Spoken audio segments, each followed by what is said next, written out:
Hello po. Dahil walang pasok, kami ay maghahanap ng gulay sa bukid. After 10 years ata bago ako nakabalik dito ulit. Hala, ang bilis. Wait lang. Wait.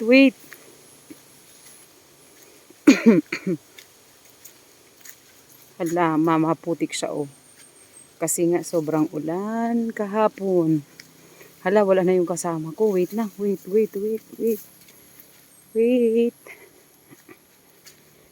Sobra. Mga ano to. Ilang kilometro. Nalalakarin. Hala.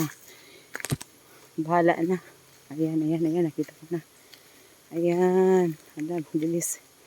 Ano daw ang makukuha namin gulay? Gusto kong makuha ay gabi at talbos ng kanggos. Yan. Sarap yung gataan. Siyempre kahit hindi mainit, naka full gear tayo. Wait.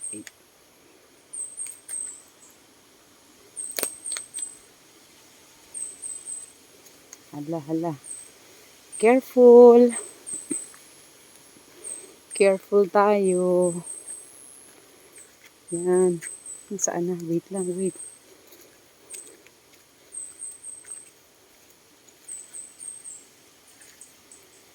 Shush. Hala. Sobra. Sobrang bukid na siya, Sobra. Hala, wait lang. Di ko alam kung saan dadaan. Nasaan ba ang kasama ko? Dito. Dito. Hala, dito na lang siguro.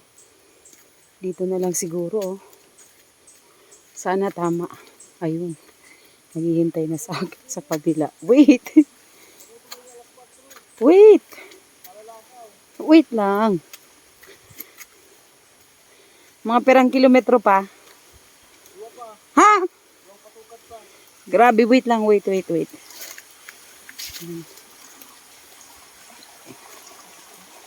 Yan, maliit na sapa. Hala.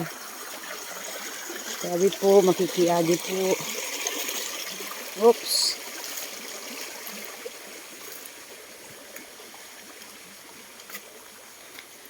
Okay.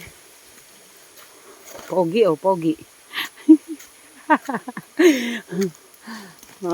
Wow. Ano siya, pataas. Pataas siya. Papakain sa inyong pinyahan.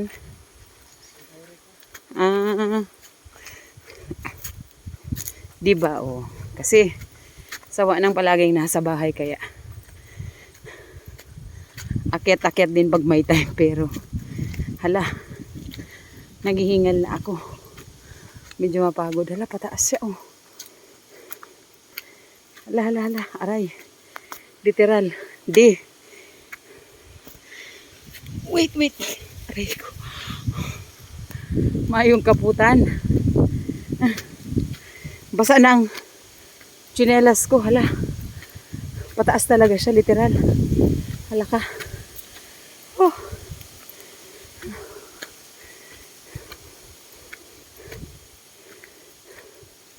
Kaya pala may gulay. Dapat pala naka sapatos na.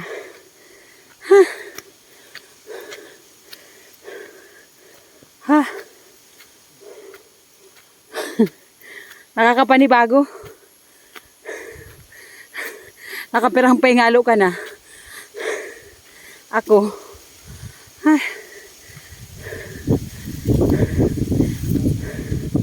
Harayo pa?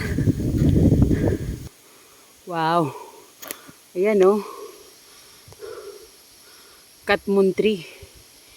Katmun, Akala ko mayo na siya, Pero igo pa din pala. Yan. Kasi bihira ka na makahiling kang araw kaini, Katmun. Yan. Katmun tree.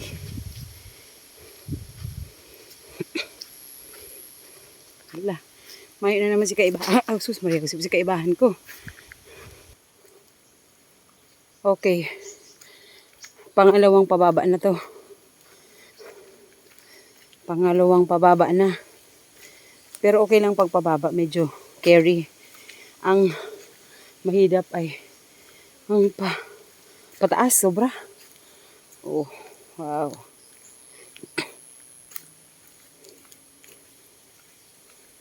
Yan.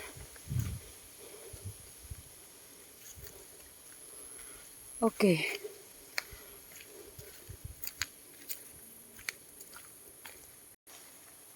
Ito man na ata.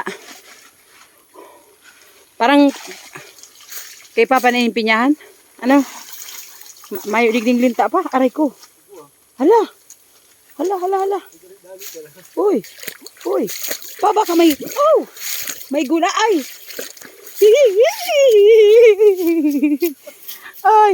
Uy pa naputol. Naputol siya. Oh. Huh? Mabitis na lang. Huwag ka ay.